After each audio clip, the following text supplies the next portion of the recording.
La primera ronda de preguntas por parte de los grupos parlamentarios prevista en el resolutivo segundo del acuerdo correspondiente. En este sentido, tiene el uso de la tribuna el senador Juan Manuel Fósil Pérez del Grupo Parlamentario del Partido de la Revolución Democrática hasta por 10 minutos.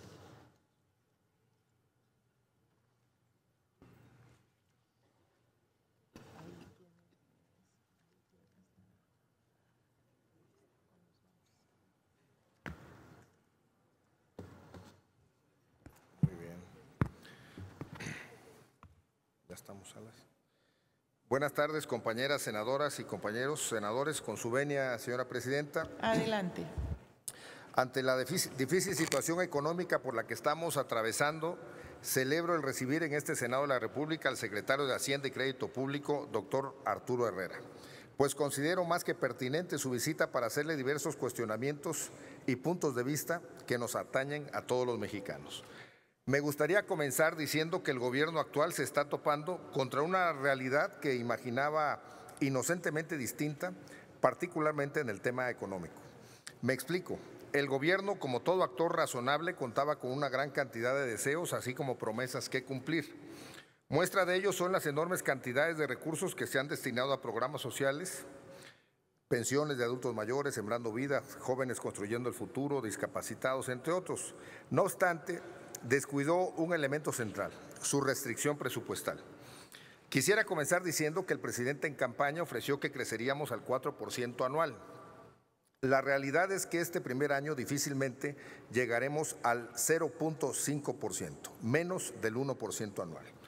Los criterios que expone hoy el secretario de Hacienda son síntoma de que el gobierno ya se dio cuenta de que no le alcanzará para continuar con ese ritmo de gasto y además querer crecer a las tasas que estimaron en los precriterios del 2020 en un rango del 1.1 al 2.1%, quisiera mencionar que este crecimiento, poniéndolo en el 2% máximo, nos va a ubicar en los primeros 2 años en un crecimiento del 2.5% acumulado. Ojalá me equivoque, pero los datos preliminares apuntan a que van a quedarle a deber al pueblo de México lo prometido, ya que del 2021 al 2024 necesitaríamos crecer al 5.3% para lograr el 4% promedio ofrecido, cosa que vemos muy complicado. Por otro lado, aunque la disminución de las tasas de interés pueda beneficiar al crecimiento económico de México, no pueden resolver el verdadero problema estructural que se debe a la falta de confianza en el gobierno actual. La razón por la que México no está creciendo, además del subejercicio y la deficiente capacidad técnica para hacer uso de esos recursos, temas que tocaré más adelante, es por un shock negativo en la demanda. Como lo establece el especialista Raúl Feliz, por cierto, México no está en recesión porque la economía de Estados Unidos todavía está creciendo y seguimos exportando. Según el INEGI, las exportaciones de México están creciendo hacia Estados Unidos y existe un superávit comercial de 15,345 millones de pesos. México siempre ha estado su economía ligada a la economía de Estados Unidos, así que si Estados Unidos crece, en automático México debe de crecer. Por eso pienso que los problemas que tenemos son problemas internos, que no estamos pudiendo generar la confianza debida. El secretario menciona la economía global muestra señales de desaceleración. Bajo este supuesto le preguntaría por qué Estados Unidos sigue creciendo aún con el tamaño de la economía que tiene y nosotros no estamos creciendo. Quizás la respuesta sea por los elementos de la demanda agregada, como son el consumo, la inversión privada y pública, que tienen crecimiento negativo durante el primer semestre de este año 2019. Añadiría que las señales que tratan de mandar de que el índice de precios ha disminuido, así como el dólar que se mantiene estable, más que beneficiar, confunde al pueblo de México. Pienso que el tipo de cambio está descansando en que la inflación está baja, pero esta baja inflación se debe a que el crecimiento del consumo privado se ha mantenido sin crecimiento y la inversión privada ha caído. Esto está generando que la economía no tenga ninguna presión hacia los precios y hacia el tipo de cambio. O sea, no es no es todo gracias a nosotros que no estén creciendo los precios ni el tipo de cambio, es porque no estamos haciendo lo correcto. Además, gracias a Dios, nuestros hermanos mexicanos que trabajan en Estados Unidos están mandando más dólares que nunca a los paisanos aquí en México. El crecimiento acumulado anual es de 6.5% al cierre del primer semestre del 2019. Este flujo de dinero también está ayudando a que el tipo de cambio se mantenga estable. Por ende, lo que se necesita son condiciones desde el punto de vista macroeconómico que traten de compensar este efecto negativo que ha tenido este shock de la demanda.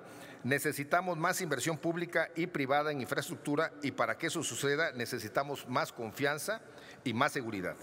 Hoy les digo que la historia económica no miente y la distribución del gasto presupuestal no se puede tomar a la ligera con base en criterios solo políticos o electorales, que traen mínimos beneficios en el consumo y que son estacionales, temporales.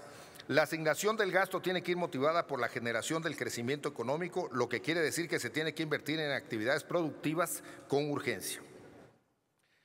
Reducir el presupuesto al campo me parece un grave error, pero lo están justificando porque están invirtiendo en el programa de Sembrando Vida, que tuvo un incremento tendrá un incremento del 61% el próximo año.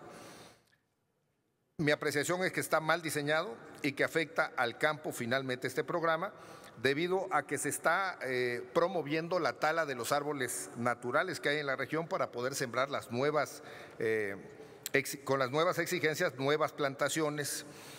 Entonces se está desforestando el país y lo que se está pidiendo a la gente es que produzcan árboles frutales y forestales que tardarán por lo menos 5 años para ver sus frutos. Nos llevará todo el sexenio sin crecimiento prácticamente en el campo esta inversión que se está haciendo en Sembrando Vidas. También es inevitable mencionar que preocupa que ocurra una reducción de casi el 45% en el turismo, cuando la Organización Mundial de Turismo oficializó que en el 2018 habíamos sido el 6º país más visitado al sumar 39 millones de turistas internacionales. Por lo tanto, la política debería ser al contrario, invertir, fomentar más el turismo extranjero y nacional, aprovechar que tenemos playas, bosques, desiertos, arqueología, cosas que otros países no tienen y que son muy atractivos para muchísimos turistas. Deberíamos fomentar más esta actividad que genera mucho empleo, que genera crecimiento económico, que genera derrama de dólares. En fin, hay muchas ventajas de seguir fomentando el turismo.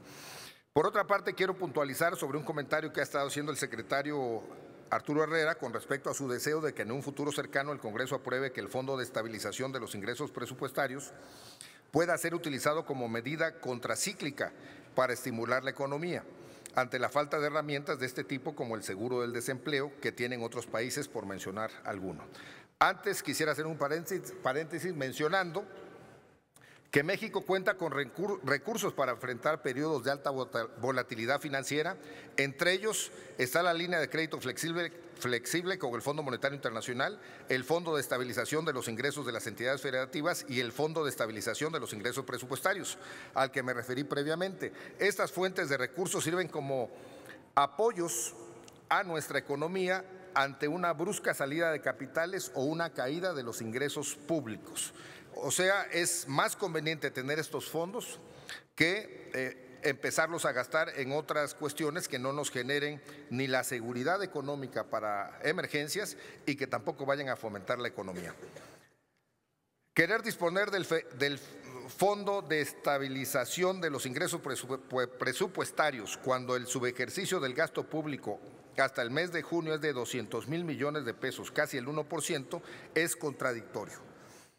Por lo que pienso que no se necesita de dicha ampliación, sino que precisamente porque no se ejerce el gasto de buena forma estamos inducidos en esta difícil situación económica. Además que esto deteriorará un fondo de reserva que otorga un nivel de blindaje relevante a nuestra economía. Es como un seguro de accidentes estos fondos, vale la pena conservarlos. El caso más simbólico de esto es el programa de Jóvenes Construyendo el Futuro, que de acuerdo con el informe de la Secretaría de Hacienda y Crédito Público, la Secretaría de Trabajo y Previsión Social tenía programado un presupuesto de 16,747 millones de pesos para el primer semestre. Sin embargo, esta dependencia de la Secretaría del Trabajo solo gastó 6,244 millones de pesos.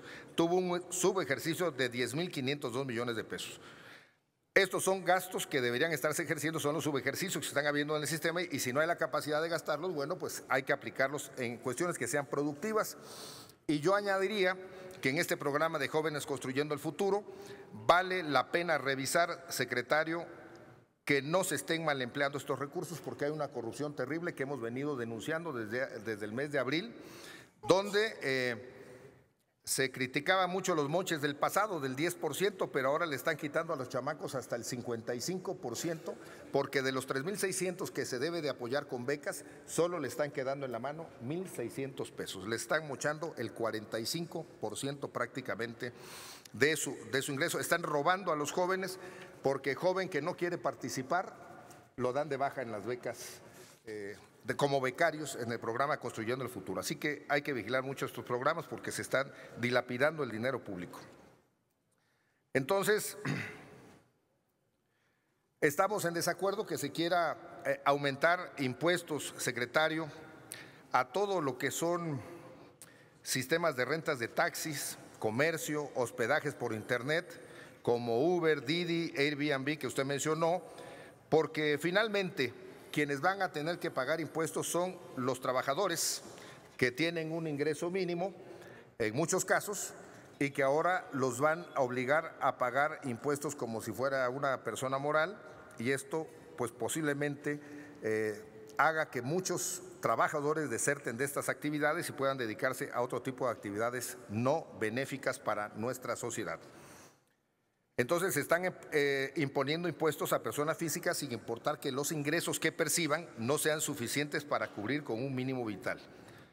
De por sí ya estamos bastante lastimados y ya pensamos que este aumento de impuestos va a demeritar la condición económica y va a generar más evasión fiscal. Por eso digo que no vayamos detrás de las personas más vulnerables y no vayamos en contra de un mínimo de salario. Vayamos a aumentar, busquemos a la gente que sí está ganando dinero y que no lo hemos podido meter a la economía formal. Esto es lo que aumentemos el padrón de contribuyentes de gente que sí está ganando recursos y que no está reportando los impuestos debidos a nuestra sociedad.